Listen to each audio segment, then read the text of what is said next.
guys, Ash here, coming at you today talking all about the Royale Giant and how to have success with it. So Royale Giant is a very powerful card in the game right now, but you can't just plop it into your deck and hope for success. You have to learn how to combo. And on the screen now, you can actually see from Clash Royale deckbuilder.com, really awesome site, and it actually shows the most popular countering cards being used for other cards in the game. So not only does it show you the top decks over at Clash Royale Builder, but also I use it as a valuable tool to find out what people are using mostly to counter certain cards in certain popular decks. And that's not a paid sponsorship, it's just a website that I really like to use. So we're going to keep these counters in mind today as we go through this episode, and I'm going to share two variations of a deck that I've been having a ton of success with, both in tournaments and in matchmaking. And this is the first variation with the Princess card, and you can see I just clicked on the Royale Giant along with the Wizard, the Princess, and the Minion Horde. That's because the Wizard and the Minion Horde are going to be the main combos along with the Royale Giant, and it's just very important to know how and when to attack with the Royale Giant and how to pick your spots. So those are all the things we're going to be going over in today's episode. Make sure you stay tuned to the end of the episode, as I do plan on doing a live attack, or maybe two, with the Bomber card instead of the Princess card in case you don't have the Princess yet. So this match here, I was playing against a level 12, and I'll tell you what, I get kind of nervous when I go against a level 11, let alone a level 12. You kind of think like you don't have a shot going into the match, but hey, sometimes you can pull off the victory, and that's exactly what I did in this match, so we'll see how I did it. So always want to play the Elixir Collector if I can at the beginning of the match. So if I have the Elixir Collector in my deck, I'll certainly play it right away. Now, I usually play my very first Royale Giant card pretty early on out the gate. Now, some people I notice hold back on the Royale Giant, but what I like to do is I want to figure out how my opponent is going to counter my very first Royale Giant, and then I can make adjustments from there on out. So what I did here is I noticed that he's playing the Barbarians to counter my Royale Giant. So now I'm going to be ready with my Wizard for the splash damage to back up my Royale Giant, and you're going to see from here on out, I won't play my Royale Giant until I have that Wizard in back of him. So again, I'm trying to maintain the Elixir advantage. This is especially important because I am down as far as the levels on all my cards. You can see his Royale Giant is actually level 13, mine's only level 11, so you got to keep that in the back of your mind. You have to play very safe, conservatively, and pick your spots. So this is how my Wizard combo with the Royale Giant works. You wait till you're pretty close to full Elixir, and then you place your Wizard behind your King Tower, and then once the Wizard, right before the Wizard gets to the halfway mark on the map, then you play your Royale Giant. So then the Royale Giant goes into the lane and he targets the Crown Tower. And then from there, what you do is you wait a quick second, you wait to see what your opponent drops to counter your Royale Giant Wizard combo, and then by that time you should have enough Elixir to drop a third unit on top of the Royale Giant and the Wizard. So in that case, I dropped the Minion Horde because I figured my opponent was going to counter with either a Frost Wizard or a Barbarian. So a Minion Horde is a great counter to those cards. So we'll go through this same process quite a few times in today's episode. Now you can see here on out, I am down pretty big, but he makes a pretty big mistake there, and he uses a Fireball against my Crown Tower.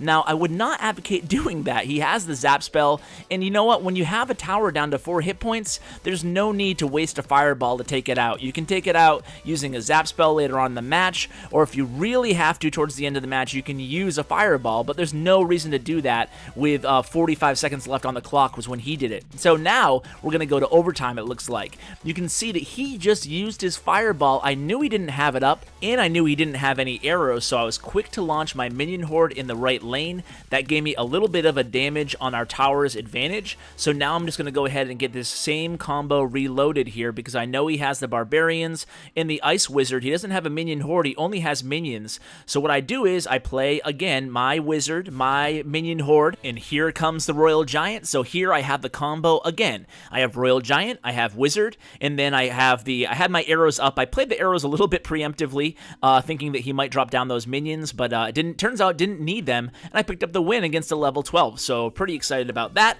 I said good luck, he's not hearing it. Gonna go ahead and move on to another replay here. So this is the idea here. Now you saw in that match I was mainly using the Wizard and the Royale Giant together.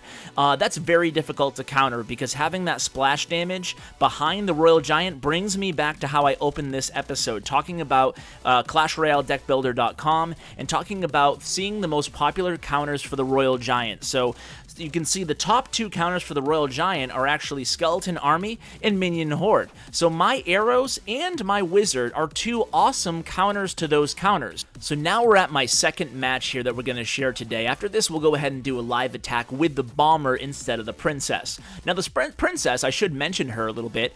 If you don't have princess and you have ice wizard and bomber and you're trying to decide which one to use, you can actually use either. I personally actually prefer using the bomber to the Ice Wizard. Now I know that sounds a little bit crazy, as Ice Wizard is certainly legendary and more difficult to acquire, but the reason being is because I still have the Wizard in this deck, I still have the arrows, and I still have the Minion Horde. So when I have those 3 things that can target air units, I don't necessarily need the Ice Wizard that can target air units versus the Bomber, who can do a heck of a lot of damage against ground units. So if I am playing the Bomber instead of the Ice Wizard in a Royal Giant deck, I actually find that I have a little bit more versatility, a little bit more power on my pushes than I do when I have the Ice Wizard. So it's just my personal preference.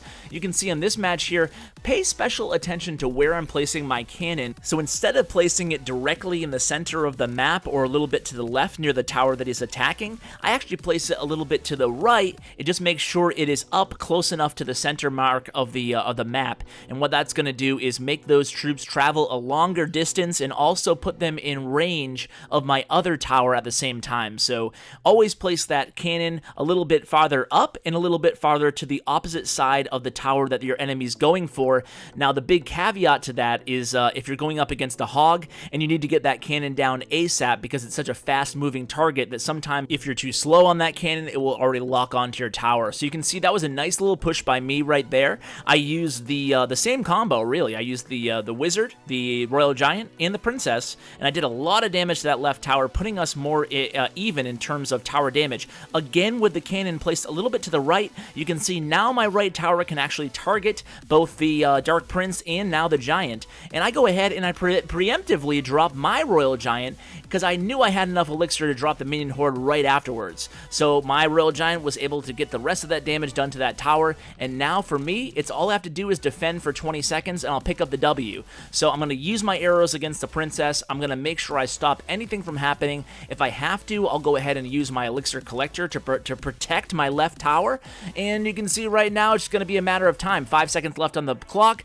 I'm going to use my Royal Giant right here to be 1 extra meat shield, just prevent any of his troops from getting to my tower, and there it is, another win, and good game. This guy was a little bit better of a sport than the last guy. So let's go ahead and do a live match, guys. I will go ahead and put in my Bomber card. Now, I should mention a couple other combinations you can use too, or a couple other card options, rather, you can use in place of that Princess if you don't have the Princess. So what you can do is you can go ahead and use just a simple Archer card. Now, the Archers obviously have not nearly the range that the Princess card has, but they certainly have higher damage, so you can use them in a similar fashion as a protection, and you can also use them to back up your Royal Giant. Now, the Ice Wizard, you could use him. We talked about him earlier. You could use the Ice Wizard in combination with the other Wizard, and that would make a mean little train behind your Royal Giant. Very tough to counter those combinations. But today, we're going to go ahead and use, where is he?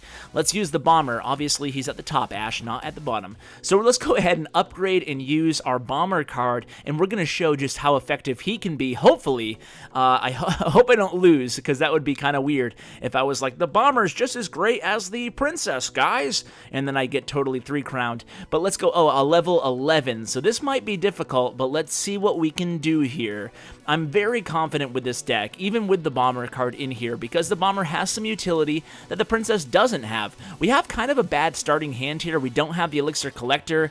I don't have anything crazy going on here. I'm going to go ahead and arrow the Princess, try to rotate these cards, cycle through to get some kind of a combination up. So I'm going to place the Wizards over here. They will stop this Minion Horde coming at me. He uses a Zap spell, very nicely timed Zap spell there. He actually gets a few hundred damage off. But let's turn this right into one of our combinations. He must be relatively low on Elixir right now. So we have the Bomber, the Wizard, and the Royal Giant. This is the combination we want here. Let's pile on a little bit with some goblins of our own. The Wizard will take down that princess, and now we're just going to sit back here. I think we're going to take down this tower. Wow, that went really well. Okay, we did not take down the tower, but we still did an excellent amount of damage to it, considering we turned that defensive Wizard. If you remember, we placed that Wizard to counter the minion horde, and then we just placed the Royal Giant. So here comes a hog. This is what I'm talking about with the cannon. You can't afford, like in the last match, to put the cannon way over on the other side like you can against a prince or a giant. So he's going to get a few hits in on me here. Looks like he's about ready to tie things up as far as damage goes. Let's go ahead and reload here and not panic. We still have the elixir collector up, so we should be at a slight advantage in terms of elixir right now. Let's go ahead and... Oh, now he uses a rocket against my elixir collector. You don't want to do that against a Royal Giant deck, guys, because once I place my Wizard here, this should be very effective. I should take down this tower right here, because now he is very low on elixir compared to me. He's going to come at me with a minion horde in the right-hand lane, but I have a minion horde of my own. I'm going to go ahead and use it, and there's nothing he can do against that Royal Giant Wizard combination. You can see he played some goblins there, but my Wizard one-shot them very fast, and it's just a really nice combo here. You know what? He made a big mistake with that rocket there, unfortunately, and not to pile on or anything, but that rocket is what is going to end up costing him this game, and wow! That was probably one of my fastest 3 crowns. Good game. It was just one mistake on his part, and God knows I've made so many mistakes myself, so nothing against him, but we took down a level 11, and I guess that, my friends, is how effective a bomber can be in this deck. So guys, I hope you enjoyed today's episode, had a lot of fun bringing it to you. Thanks for hanging out and spending a little bit of your day with me, and as always, guys, take care.